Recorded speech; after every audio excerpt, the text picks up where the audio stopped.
You're listening to Rocket Night. Yeah,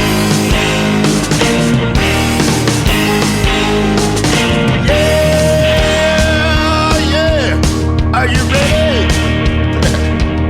Hey, tonight I'm gonna take you on a little trip. We're going down south by the mighty Mississippi. I'm gonna take you to a place where lights never dim. Bring your mother, your brother, and your best friend. I'm gonna show you where they dance out in the street.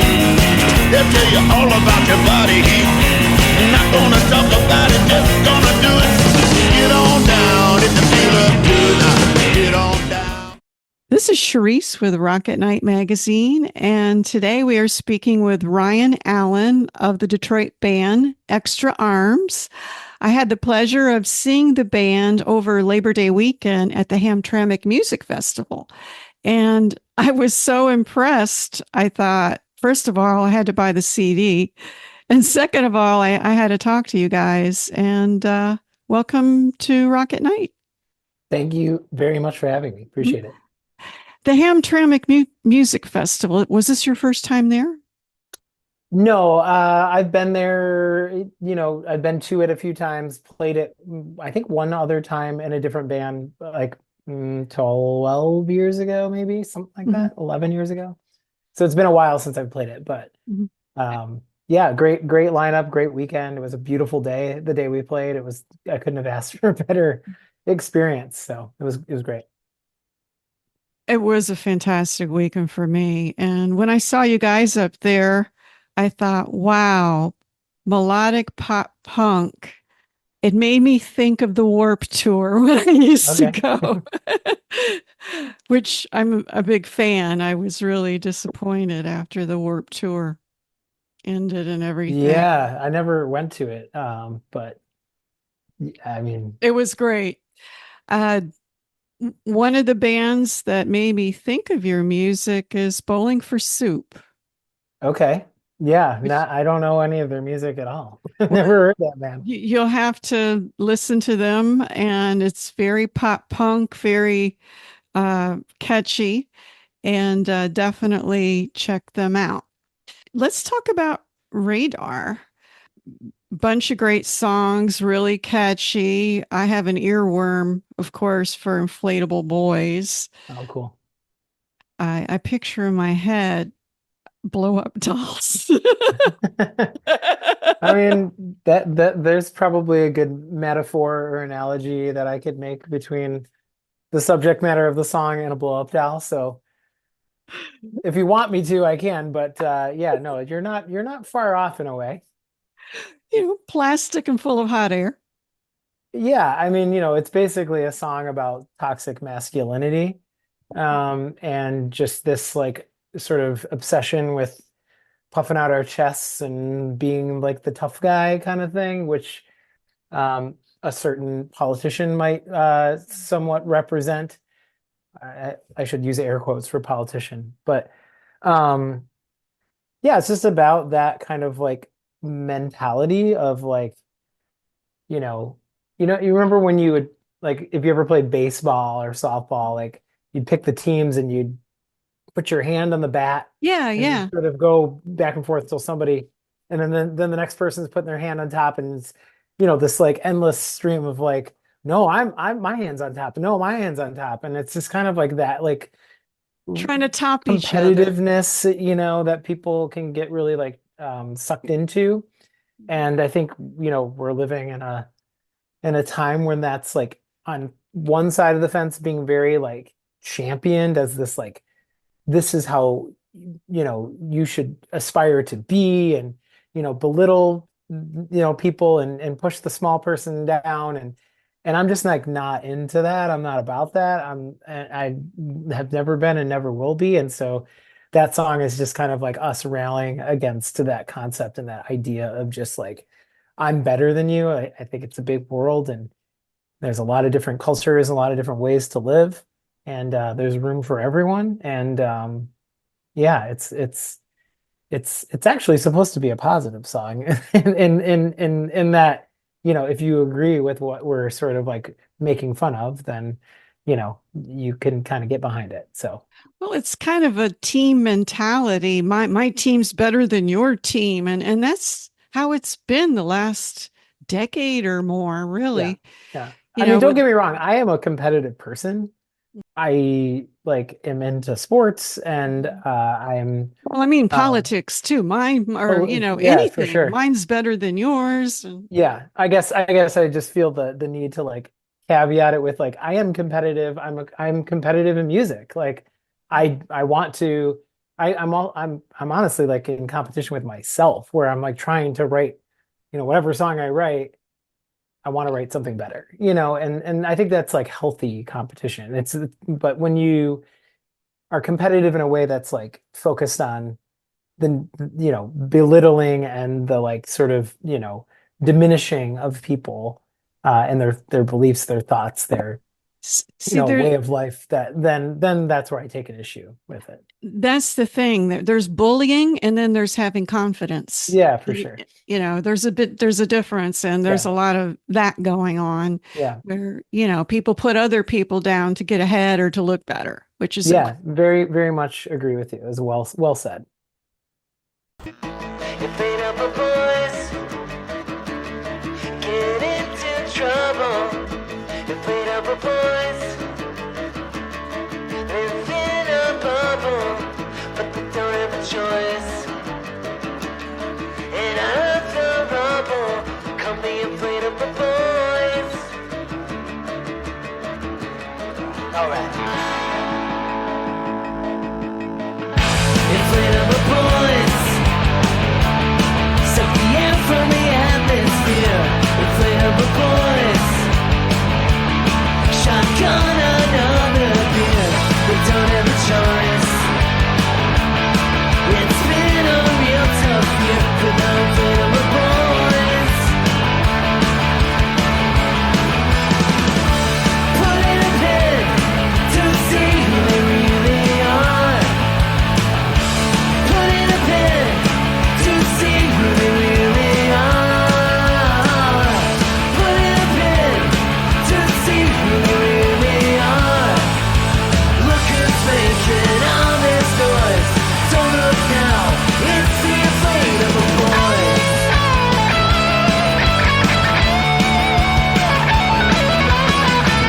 Inflatable boy,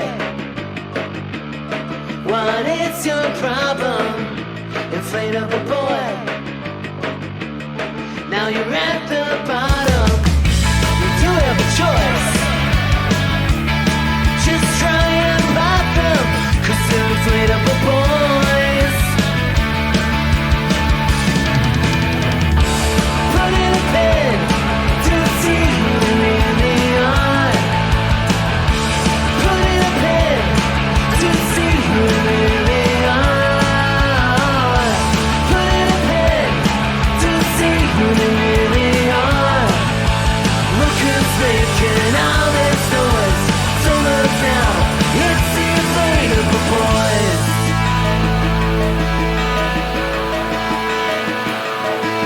They'll never truly let you win unless you have a cheat.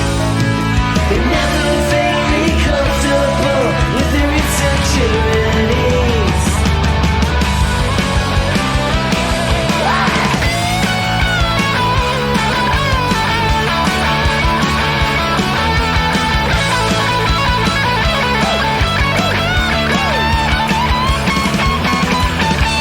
Put in a pin to see who they really are. Put in a pin to see who they really are. Put in a pin to see who they really are. Look who's making all this noise. Don't look now, it's the inflatable boys. well, that one is really catchy, and the other one, oh geez, I don't want to surrender. Boy, that was in my head yesterday. I listened to it on the way to work, and it was like in my head. It was like the theme for the day. Yeah, ironically, it is about hating your job. So um, maybe a good song to listen to before work or maybe after work or when you quit your job or get fired. Yeah. Any of the above. Another song I noticed, Space and Time. It Mm. sounds a little bit different from all the others. The others are more pop punk, but that one has like a steel pedal guitar, kind of a country Yeah. feel. Yeah. I mean, I think, yeah, I mean, sort of when upon first like encounter with the band, it's easy to kind of like hear, people hear whatever they hear, right? Like you say pop punk, like I don't think I've ever listened to like a pop punk band aside from Green Day in my life, like in terms of just like what that genre represents in that kind of like bratty, like dick joke, kind of like Blink 182. Like I just like never got into that. I did get into like Superchunk and See, to me, they're pop punk. for sure. You know, So, they're and there's weird like line, different sides of what they're not it sort of protest is. music. It's just they're real fast, the Yeah, tempo exactly. Well, my and my melodic. joke is my joke when people ask me, like in like normal life, people who are maybe like less familiar with what our influences might be, like what does your band sound like if they find out I'm in a band? My go-to line has been lately is we sound like the Beatles, but faster and worse. Is my joke, but it kind of is in a way very true because I'm a huge Beatles fan. I love the Kinks. I love, Elvis Costello. I love the Jam. I love the Who. And then I like, REM. I like, I mean, I was very into like indie rock in the 90s, Superchunk, Guided by Voices. So like that sort of gets filtered in there, but then, there's an energy to our music. So it's like I'm trying to write Beatles songs, but then the band gets involved and we get excited, and then all of a sudden, like the tempos get faster, the songs Well, get louder, especially live, it can be a little like in your face well, sometimes, but the jam is very melodic. oh yeah, absolutely. I I, mean, a Paul lot of Weller these, is I mean, in go ahead. Ramones, to me, is just 50s music sped up. Yeah. Yeah, that's totally what it is. It's like Frankie Valli with loud Yeah, guitars. just an Um, overdrive, but yeah, back to what like sort of led me to sort of, I guess, like laying that foundation is, I don't ever want to be put into like any kind of category or bucket. And so that song in particular was one that I had for a little while demoed, and I kind of like demoed different versions of it, and I had like a faster, more like kind of power pop, like very like super chunky kind of version of it. I had another version that had like a bunch of keyboards on it, and I couldn't really figure out like what I wanted it to be. And then one night I was just like a little stoned maybe, and I was just kind of dicking around with the guitar, and I started just playing that song in this sort of like Wilco-y strum kind of like sort of vibe to it, and I was like, oh, that's what this song should be. And then when we went to record it, I actually ended up playing all the instruments on that song, because we sort of ran out of time. They really wanted it on the record, and we just didn't have a chance to learn it by the time we got to the studio. And so I recorded like just the guitar track to a click, just like a metronome. And then I played drums on it, just to show the drummer in our band, Dan, kind of how it went, with the idea that he would play over, what I had played, and we'd erase what I had played. And we just never got to it. And so I was like, all right, well, it's kind of exists. So I just put bass on it at home. I kind of built it out. And then I had our friend, Dave Feeney, who is a producer and engineer in Detroit. He owns a studio called Temper Mill, and he is kind of the guy for the like lap steel, pedal steel thing around here. Like everybody goes to him if they want that on their record. And I've made some records with him in the past. So I just shot him the MP3. He did what he does, and it was just like, yeah, I got it back, and I was just like, oh man, this is so great. Like I loved what he did. It just like elevated the song, and it's a very meaningful song to me. So I was very like kind of, you know, um determined to get it on the record. And I'm glad that it is, because it really breaks up the record. Like the front half of the record is just like bang, bang, bang, kind of like the first song on the record be someone else like hits you like immediately, and then it kind of does that for like, whatever, 4 or 5 songs in a row. And it felt like we needed some kind of breather, some kind of like calm down, some kind of dynamic shift to just collect yourself, kind of. It's like taking a break, like your lunch break at work. It's like everything's crazy, but I'm, It's like a for cool this half down. an hour, I'm just gonna like Yeah. eat my lunch, look at the internet, chill out, and then get back to the craziness, and so that's kind of what that song serves. So, but I'm very proud of that song.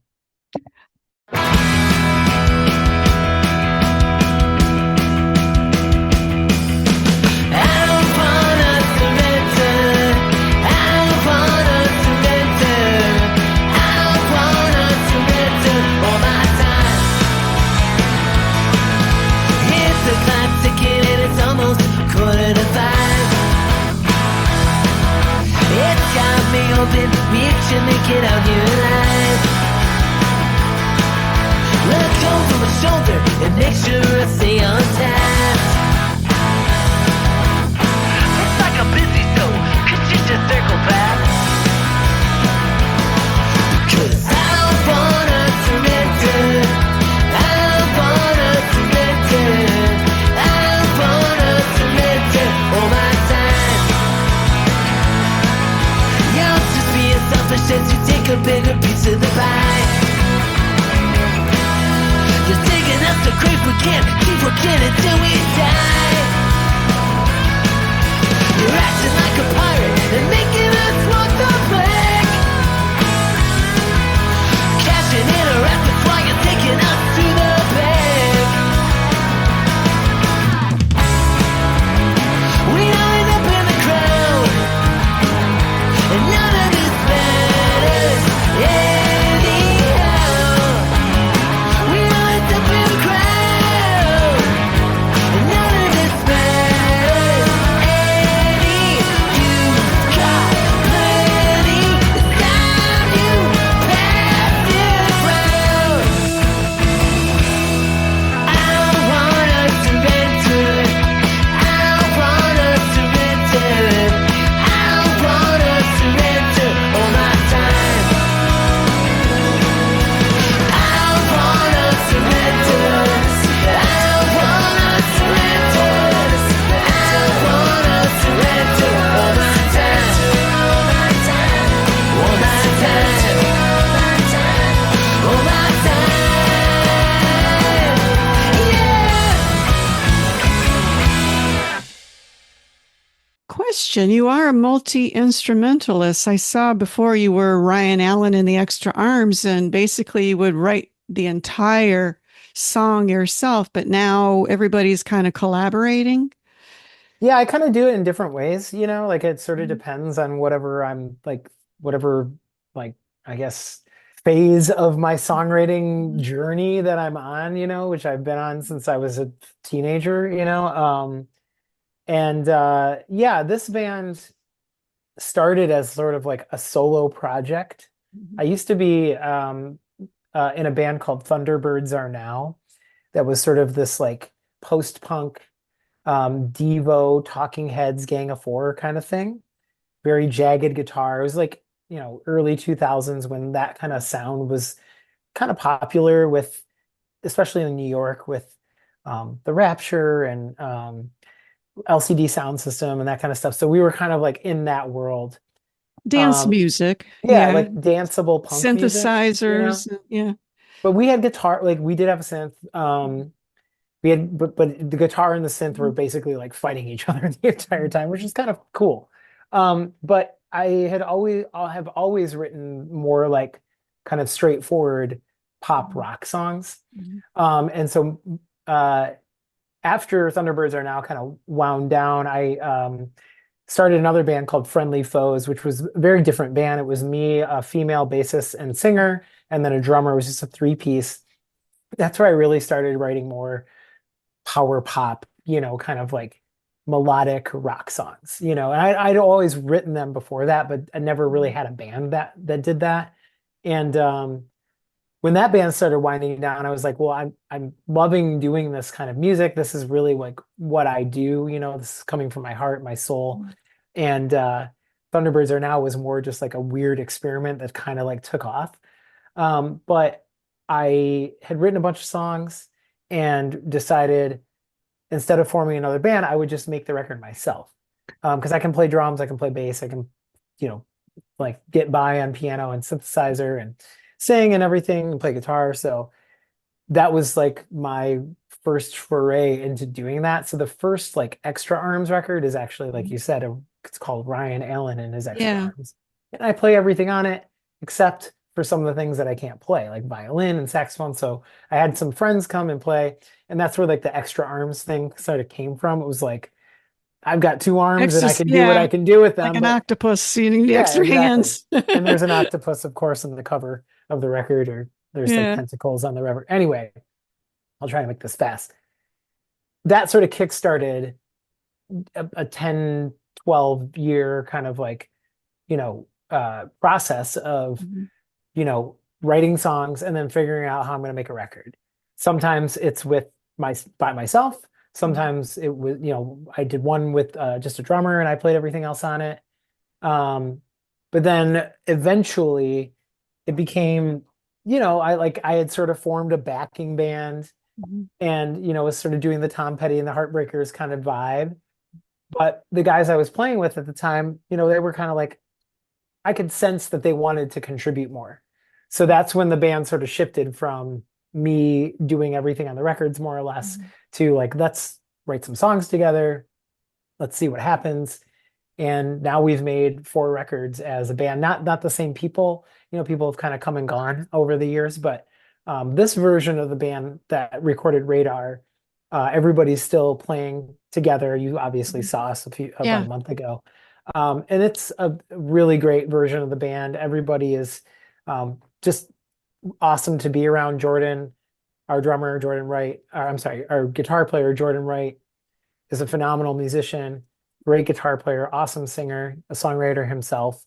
Dan Stover, our drummer, he plays in like 100 bands in Detroit. He's a fantastic drummer. And then Ryan Marshall, who's been in the band for the longest period of time. He's super solid. He's a great guy. Like everybody's great. It's just really a fun band to be in, and they're good friends, and it hasn't always been that way. Well, it There's looked been like you people in the guys. band that have clashed personality wise and Yeah. maybe weren't like vibing with the music the same way. And so they had to like sort of, we've had to go our separate ways, and that happens, but I'm really, really content and happy and excited. I'm very proud of the record. I know we all are. And You should yeah, be. It's just- great. Thank you. Yeah, I mean, there's not a single bad song on it. Every song is good. well, I agree. It's And thank you. it's true. You mentioned before about Devo. You did a cover of a Devo song. Yeah. I love that cover, Gates of Steel, and I Yeah. kind of pick up Devo vibes in some of your songs. They're in there. I mean, if you heard Thunderbirds and Now, you'd be like, oh, this is very Devo, because it was like kind of just like freak out music. But our bass player Ryan is a huge Devo fan. He's like to the point where he like goes on eBay and like buys Devo paraphernalia, and like he's deeply into it. Mhm. And we don't cover a lot of songs. Like we have covered some Cheap Trick songs in the past, some Nirvana songs in the past, other things I'm likely forgetting, but you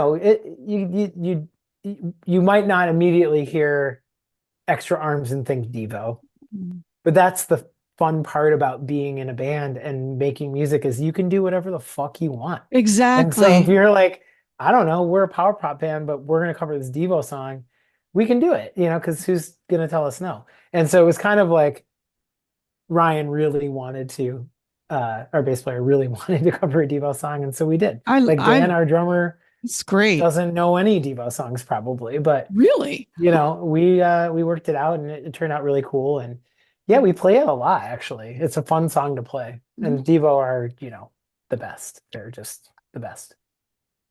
When I heard you guys, the first thing I thought, wow, this is all great music to dance to, but also I could picture you in a bar where people are crowd surfing and jumping off the stage. Does that ever happen? Neither of those things happen. No crowd surfing, no dancing. Well, Just I could just see it blank happening. stares, arms folded, like, show me what you got.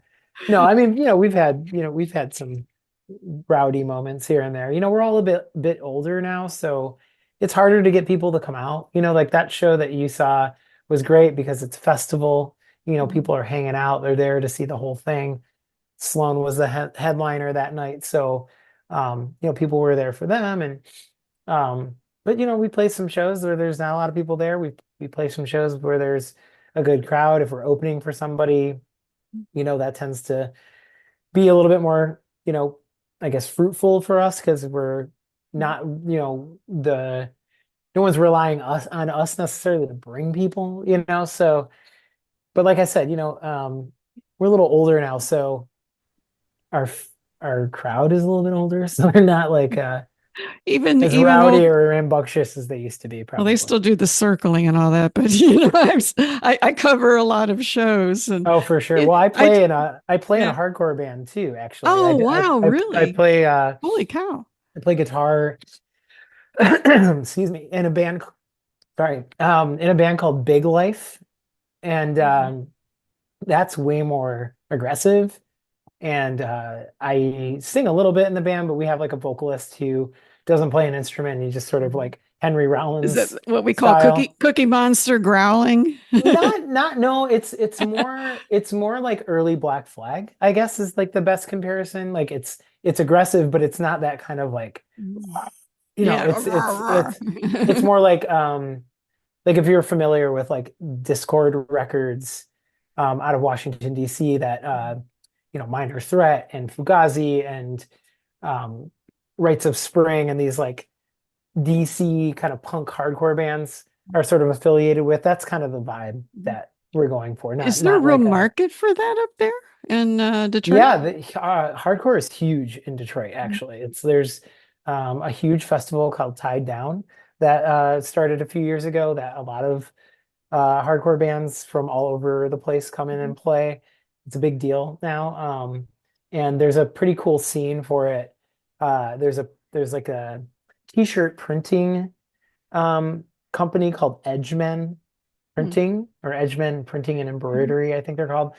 And they have a huge warehouse and they do punk shows in the warehouse, Oh, punk and hardcore shows. So that is sort of like the nucleus of the scene in a way. Like the guys who run the shop are all in hardcore bands and I didn't punk know bands and that. stuff. So, yeah, it's like a total thing. So yeah, I play, sing and play guitar in Extra Arms. I play guitar in Big Life, and I actually play drums in a band called Speed Circuit as well. That's a little more like indie rock, kind of like Dinosaur Jr. or something You're like that. busy. Yeah, and I have a 13-year-old son, a full-time job, and I'm married. I So, don't, wow, that's yeah, full life. fully engaged still at 44 years old with activities. And I run. I'm running a half marathon in like a couple Holy weeks. But cow.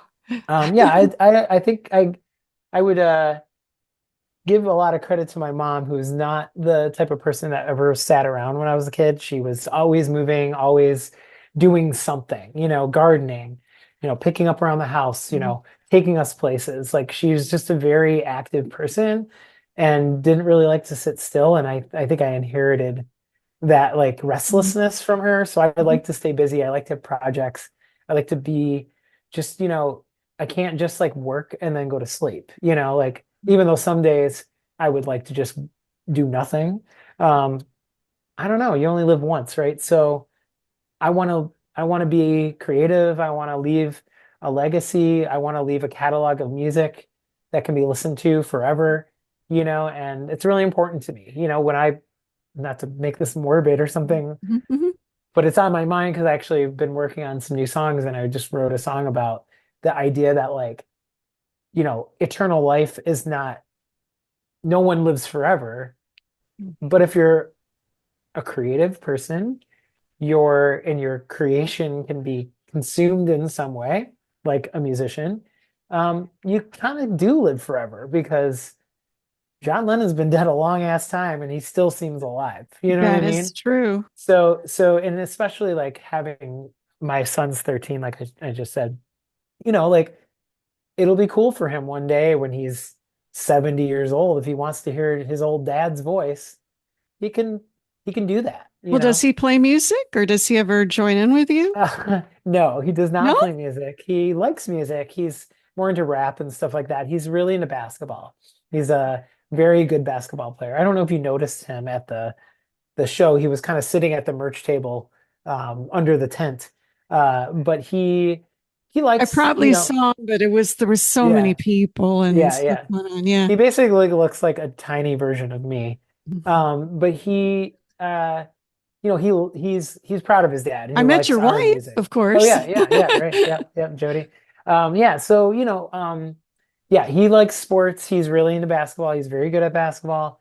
But he thinks it's cool that his dad plays Mhm. music. So, but yeah, it's just the idea that and my dad plays music. So, I can listen to my father.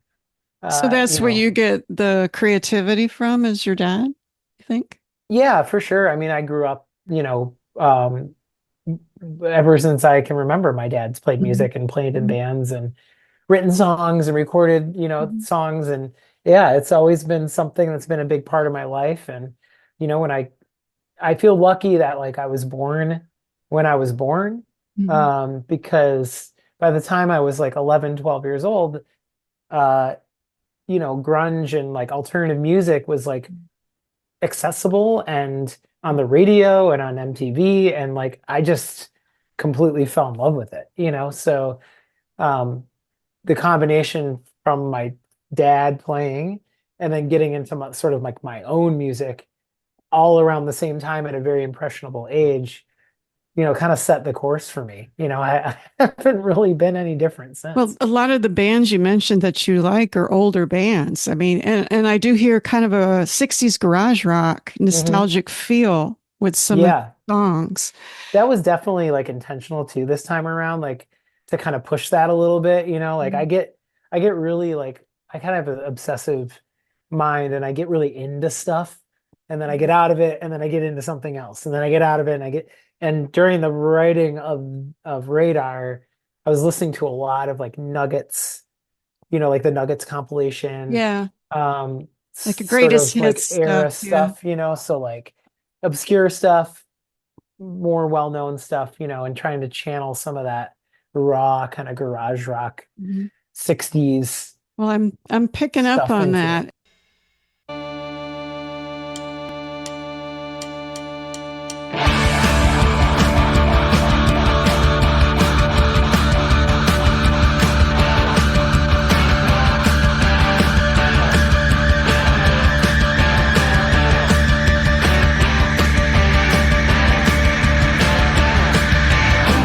Looks good, looks nice compared to the other side. You want what they got, but you're seeing out the jealous side. Look in the mirror, don't like what you see. Some days you wish you were blind. Then you wouldn't know about this fantasy, and everything would be fine.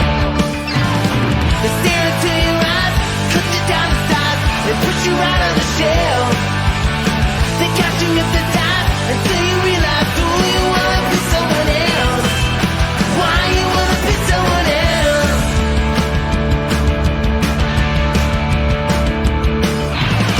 Who will you imitate? Who do you emulate? Why do you wear a disguise? Is it yourself you hate? Try to appreciate, you never know when you'll be surprised. Stare into your eyes, cut you down to size, and put you right on a shelf.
you were talking about being older. Your song Mad Dog Blue to me was kind of like looking back on Hmm. how you kids used to be and what used to be fun and stuff. And I pick up a lot of kind of introspection in a lot of Yeah, the lyrics that you write. yeah, yeah. Thank you. Yeah, that song is very meaningful to me as well, Mhm. because it is sort of like you said, it is about Yeah. looking back and kind of taking stock of like, you know, I'll call myself middle-aged, I guess, and so like, Trust me, yeah, you're it's young. You're young compared to me. but you know what I mean? You sort of like get to these points in your life and you're like, okay, like how much time do I have in front of me? How much time is behind me? And Mhm. you get sort of nostalgic and not in a way that's like, I wish I was still 23, because I don't. But just paying respects to like those the days where you like kind of cut your teeth and you sort of learned a lot about yourself. And I used to live in a little flat, had a lot of friends come over all the time. We'd get, pretty lit Hang and, out. we'd Mhm. hang out, we'd listen to music, we'd kind of go to the bars, we'd play music, we'd jump off the, counters of our kitchen and I saw drink that. and drink and Mad drink Dog. Mad Dog Yeah. 2020, and get crazy. And I don't drink anymore. I'm a father, like I don't hang like that anymore. Mhm. And I don't really intend to, but it is fun to kind of like pay your respects to your True. former self. So that one I kind of wrote for my friends and my ex-wife and just people that I like, And you you mentioned know. her too. So, Yeah, yeah, but that's who you are. Where you are today is because of where you've been, exactly. Yeah. you know? And you gotta like History. document those things. I And I agree. guess, you don't have to, but I feel compelled to. Out of curiosity, you're such a creative person and you're multi-instrumental. Your day job, is it creative or is it totally different? Another field? Yeah, it is in a way. I mean, I think you could make the argument that every job, everything we do is creative in some way. Like you have to Mhm. use critical thinking but I work in marketing. I'm the director of client services Oh, wow. for a Okay. small digital marketing agency that's all remote. And so my job is basically to like make sure the clients that we have are you know, being serviced the right way, that their Mhm. needs are being met, that our team is doing the right thing. We're a very small team of creatives who create, social media content, write blogs, and um, Well, create videos, and all internet stuff basically. So that gives you team skills, just like being in a band. You have to know how to get along with people and compromise and collaborate and all that. very much so. I mean, being in a band and touring and doing all the things I've done with music is definitely like, I take pages from that in my Mhm. professional life, in my relationships with people, my experiences in general, like my travels that I've had. I've been fortunate to tour quite a bit, don't anymore really, but went to different countries, Oh, saw, wow. different walks of life, met people from all over the place. And Cool. it's all informed my core values and like sort of like my perspective on the world. Um, and it comes into play all the time. When it has nothing to do with music, it still comes into play. Are you from Detroit or Michigan originally? You grew up there? Yeah, I grew up in a sort of like larger suburb called Livonia. I know Livonia That's well. okay, cool. I'm from Yeah, it's right outside of Westland Detroit. Oh, originally. well then we're neighbors. Yeah, I grew up Yeah. there. Okay, cool. Yeah, my wife grew up in Westland Mhm. too, and her parents live in Canton. And yeah, so, I mean, I went to Franklin High School, Mhm. which is probably significant to nobody who's going to listen to this, but we were, the school was right across the street from Westland. So we had kids from Westland and Livonia that went to my high school. But yeah, I grew up there and, you probably know very well that it's Yeah. a, pretty like typical suburb. I did Mhm. normal things. I skateboarded and rode my bike around and collected comic books and fell in love with music along the way. Mhm. started jamming with people, and my like I said, my dad played, so we had a rehearsal space in my house growing up. We had a recording studio in my house growing up. Wow. So So no wonder you're a it was musician. right there. I mean, I was on You're I couldn't so avoid it. lucky to have all No, I that. am. You're right. I am very lucky, and I appreciate my parents very much for making it available to me, encouraging me. Mhm. You know, when I was touring and stuff, they were very helpful. You know, they Hey, helped get us a have, van and have you ever stuff. played music with your dad? Yeah, yeah, Mhm. yeah. He's played on some records of mine. I've played on some recordings of his. I used to, when I was in high school, he doesn't really have a band anymore, but like he had different combos and people that he'd play with, and sometimes their drummer couldn't make things, so I would play. Good I for remember you. I remember being like 16 or 17, and my parents used to have these like big New Year's Eve parties at my house, and Mhm. like I would go to a friend's house, and then they'd have their big party, and then we'd come back the next day or whatever. And one particular New Year's Eve, my dad they were like, okay, we're gonna play in the living room, like set up the PA, like they played a full set, drums, bass, guitar, and their drummer couldn't do it. So I played to a bunch of like drunk That at the is time, like 40-year-olds, that is so cool. which I am now of the same age. It's kind of funny, Mhm. full circle. But um, yeah, yeah, like I felt very lucky to grow up there because there was a lot of people that played music, and good musicians where I grew up. Like I was in like good bands like pretty much immediately because people could play, you know. Mhm. Um, so yeah, and I don't know if you know, but like the Suicide Machines, who are like a big ska punk kind of band, they're from Livonia. Love So that kind of music. Trust, yeah. so And they were like kind of this thing where you're like, oh wow, like a band from here mhm. is popular. Like that's maybe possible, you know?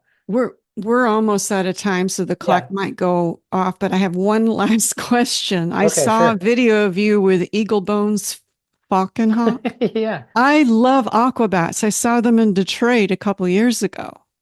Well, you might have seen us because we Were played you with them in there? Detroit.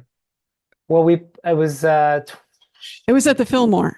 oh, okay, no. We played with Okay. them at St. Andrews Hall.